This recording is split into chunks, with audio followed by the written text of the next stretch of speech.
when you got the role of Miles, was there any particular comic book issues or runs or graphic novels that you sort of went to for research or inspiration for your own portrayal of him? So at first, yeah, I called my uncle.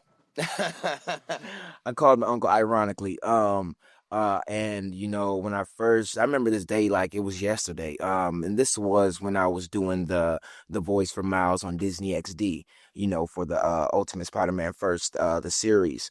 And I called my uncle like, hey, there's this new character that's been around for a minute, and my uncle, we don't come from a comic book family, but my family is Jamaican, and we come from my uncle as well comes from a single mother parent.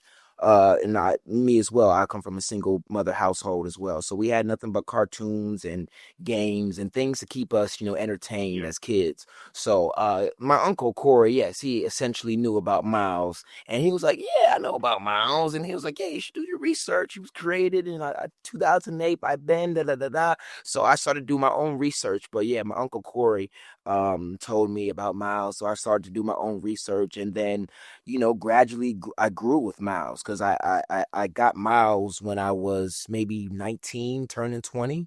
And that's when the show started essentially in 2017, I believe, on Disney XD. So this was, over a little over scratching 10 years now, you know what I mean? So that's where it all started, and then gradually building up, I got to grow with him. Now he's close and writing his college essay, so I got to grow with him through puberty, through now finally hitting adulthood, manhood in a way.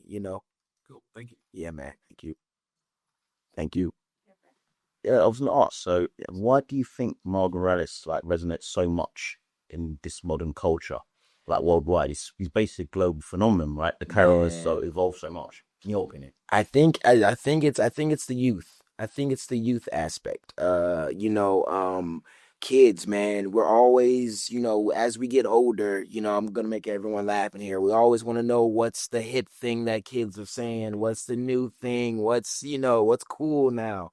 And I feel like Miles is that, essential, okay, this is the now, and this is, what the kids want to see essentially. Let's spice it up, let's make it different, because we love Peter Parker's story. I mean, Peter Parker's story that's something that I grew up on, like Tobey Maguire, movies. So, Toby for me was my guy. I looked up to Blade, Punisher. I was a Marvel kid, and not just to say that because I'm with them now, but growing up, I was a Marvel kid. So I think Miles, to go back to your question, is like the modern version of just the today's trials and tribulations, the today's new coming of age style, just everything that the kids want to do now and want to, they want to be now, they want to dress like, they want to, they want to sound like, you know what I mean? So I feel like it's that new coming of age, that new generation. I feel like that's why, a lot of kids are you know, just coming, just having this fandom, what's the word I'm looking for? This infatuation of, this new character, Miles. So I feel like, yeah, that's the number one thing. But I also have some other things too. I mean, he's a pretty cool guy. He's a pretty cool guy to know. But yeah. Yeah, how did you find the mannerisms of Miles? Because obviously he sits at a very interesting intersection. Yeah. Peter Parker's legacy Yes. huge, and even just being a young, like, Black Afro-Latinx, like, boy, Yes. there is a lot that, like, I feel like there's these assumptions that come with how he looks. But how did you find that authenticity to give him that vulnerability, that youthfulness? For sure. Yeah. Well, okay. So I'm half Jamaican as well too. So Miles being half Puerto Rican, I kind of understood his first generation of becoming from, immigrant, whatever, just that type of background. So I come from that as well too. And, Miles essentially is just a young boy growing up in New York, and I have family in Jamaica, Queens, Laurelton Boulevard. I'm going to give out the address, but I have family in Jamaica, Queens too. So I have family in New York as well too. So I spent some time in New York. So I know how that energy is. I know how spunky, how fast paced they are in New York. So just putting both of those together and then finding my inner youth, my inner big kid and my inner self.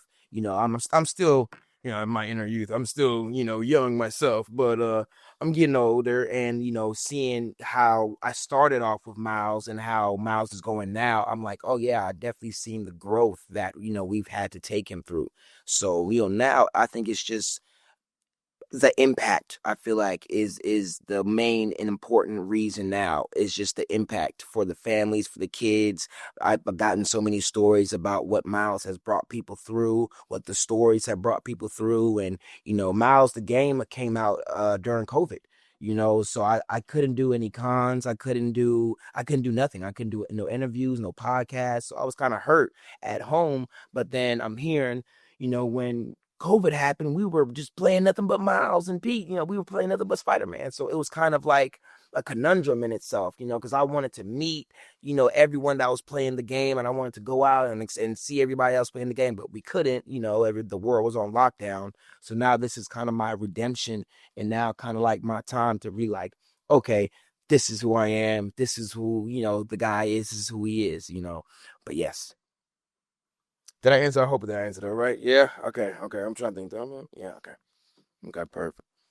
Sure. Yes. Just stepping away from Spider-Man for a second. Sam was another character Yes. played in Last of Us, and one of my podcast co-hosts is a enormous Last of Us fan. Yeah, I Got love it. 4 podcasts going round for the TV. I love it.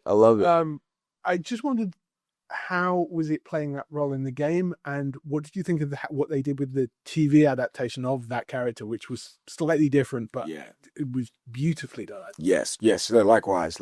Okay, so yeah, The Last of Us was my first video game ever. Yeah, my first game, my first introduction into the mocap world was with Naughty Dog and Sony, and I owe everything to Neil Druckmann. Those guys, not the Naughty Dog team, are, man, I loved y'all so much. So just to say all that, so that was my first game, and I stepped into that game when I was like 13 or 14 years old, and man, it was a trip. It was definitely a trip, because being a kid and then coming from already being in the theatrical world, I'd already done certain movies that hit the limelight, and that saw that part of the industry. So I was very new to this mocap world. I was very new to this video game and everything. So as a kid, I'm like a kid in a candy store. I'm like, oh, this is how this is made. I'm like, oh, this game was made with this, so I'm like learning all this stuff. So it was just a big playground for me at the end of the day. And Neil asked me, he was like, are you ready to be a zombie today? And I was like, yeah, I'm ready to be a zombie. What? He was like, okay, give me your best zombie rendition. I was like, okay. He was like, no, we're not doing that. So, so he was like, so it was like a growth process, but also fun. Troy Baker and Ashley Johnson, who played Troy and Ellie, they were helping me with school on set.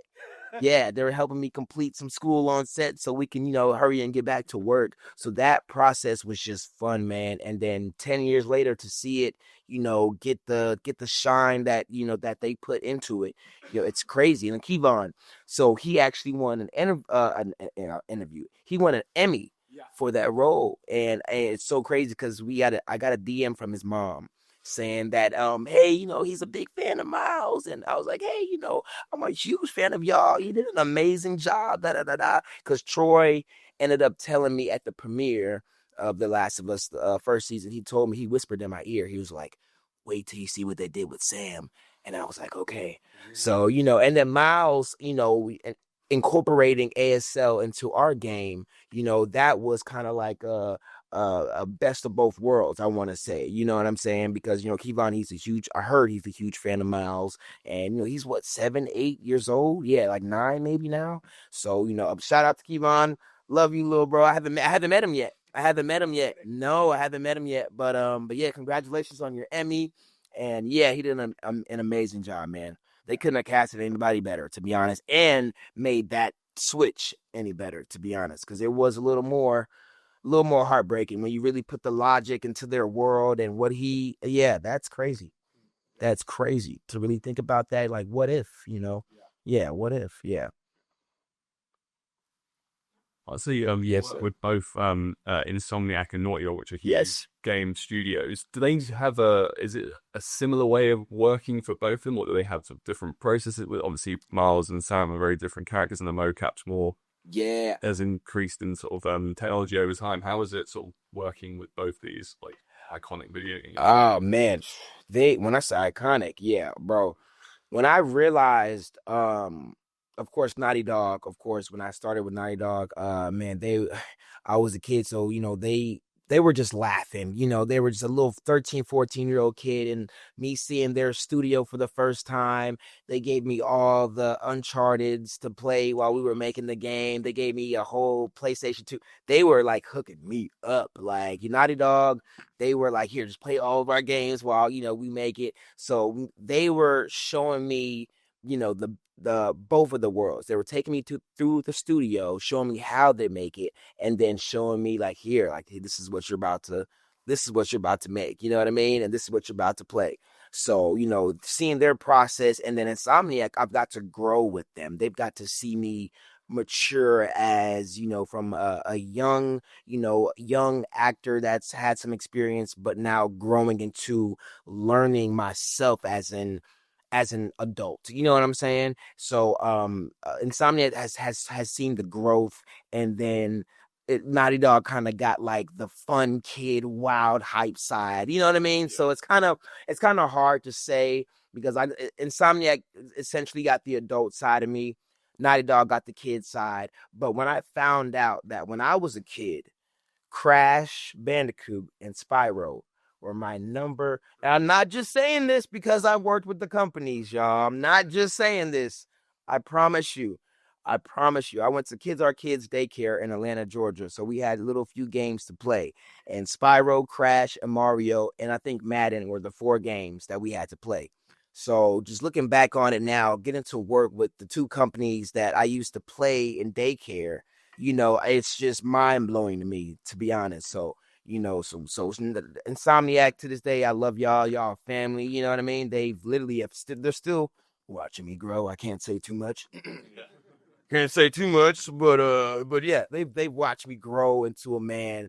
And then Naughty Dog, they got that like I said, that youthful side of me seeing that mocap world and just being the kid in the candy store, So me seeing their different sides. Some of the guys in Naughty Dog literally are at Marvel now because of the success of Last of Us. Yeah. So some of those guys have moved up, in that industry because of the success that the Last of Us has brought to the gaming world. So, so I'm seeing some of those guys, at the meetings with Sony and Marvel. I'm seeing some of those guys like, yeah, I know you since you were 12. I'm like, oh yeah. I'm like, my memory's so shot, man. It's, but yeah, man, like, being a part of both of those companies is a trip, man. It's a blessing, man. And I can't ask for anything better, to be honest. Like, and I'm still just like in awe. You know what I mean? When I go back and think about Crash and Spyro, I'm like, I was really playing that at like 7, 8 years old, and now I'm like, this is crazy. Swear to God. Swear to my life. But yeah, I also wanted to add to your question earlier too. Peter Parker's story too is something that is universal, and I feel like Miles is kind of given that as well too. Peter Parker's story is a story of definitely trials and tribulation, but of pain and overcoming pain. If you really think about Peter Parker's story, is he loses both of his parents and has to live with his aunt and uncle. I was raised in a single mom parent home, so essentially I didn't have that father upside bringing. I didn't have that as much, and at all, not as much at all. So resonating with that Peter Parker side, and now Miles losing his dad through death, I feel like all these worlds are blending together, and the main message is to overcome that pain and become that hero for somebody else, because we all got to go through something, you know what I mean, in life, whether it's family, friends, school, health, relationships, whatever it is, I feel like God always brings us back to that number one thing, and that is who we are, love, and family. You know what I mean? Yeah. It's amazing to see like how video games is so central of all these stages in your life. But what are some of like the video games that really influenced you throughout? Okay. So when I was really, I want to say, I'm gonna put this in there before I start. I turned my TV off at like 15, 16 years old because I was so consumed into, doing as a lot of projects that I knew how they were being made. So I kind of just turned my TV off because I kind of knew how everything. I couldn't watch a scary movie the same. I couldn't get scared from a scary movie the same. Like it's different because I know how it's being made. So with games now, yeah, so I went to gaming for a minute. I was playing games for the longest time. And, as a kid, I was playing a lot of racing games, a lot of Tekken, Mortal Kombat, Def Jam Fight for New York, a lot of story games, a lot of story cinematic games. Of course, I wasn't too much of a sports guy. My uncles were, if they're watching they're my uncles. They scarred me as a kid. Yeah, they would never let me win any sports games, man. Madden, 2K, NBA, all those. I would be so young, they would never let me win. So I never liked sports games, bro. I used to always throw my controller like, why are you doing? You're not letting me win, man. But you know what? So yeah, so I was always like Call of Duty, Grand Theft Auto. I'm really cool with the Grand Theft Auto guys now.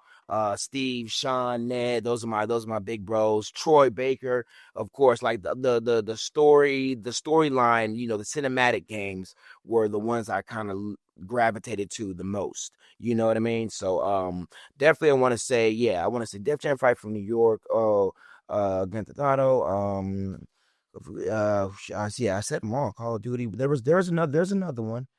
There's another one in there. Oh, Assassin's Creed. I was playing Assassin's Creed for a minute. I was playing. Let me think. Of course, all the Uncharteds I beat. All the Uncharteds. Of course, Last of Us, fully completed like a movie. I want to say, let's see. And it's so funny. People always ask, do I play my own Spider-Man games? No, I do not.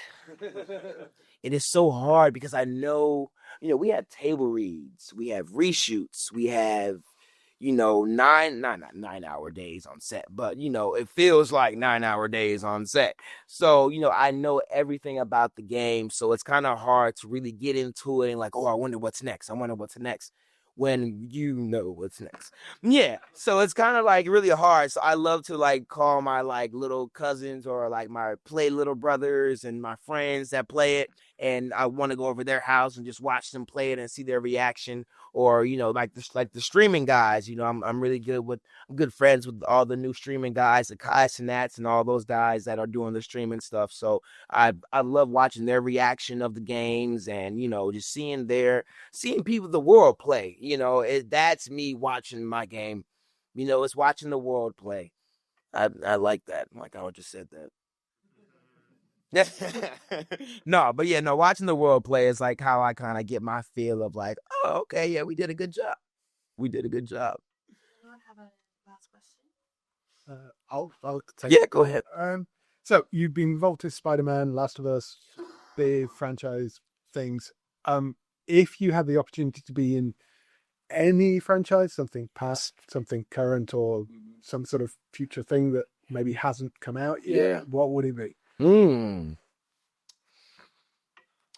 I definitely like staying in the action lane for sure. I mean, all games are essentially action though. Oh man. Probably like a John Wick or like a Matrix type of movie, like a Matrix type of game, like a John Wick type of Matrix type of game. Yeah. Where it's like the hitman like on a heist or like trying to be like the action guy in a suit. I love wearing suits. I don't know if y'all have noticed. I love wearing suits. Thank you. And then coming to London, I was like, I'm bringing my best blazers, man. But yeah, something like that. I want to say something, very, serious, very, James Bondish, a game like that. Yeah, I want to say, you said something of the future, something like that. Yeah, I will definitely. Cool. Definitely. Thank y'all so much, man. Thank y'all so much. Yes. Oh, y'all have my Instagram and social medias and all that? Go on. You got it? Okay. I'm going to give y'all my Instagram. It's Najito. Najjito. Najito. And then if y'all do the Twitter and X, it's just Naj Jeter. Najjeter. That's it. I'll see you guys. Thank y'all so much. Thank y'all.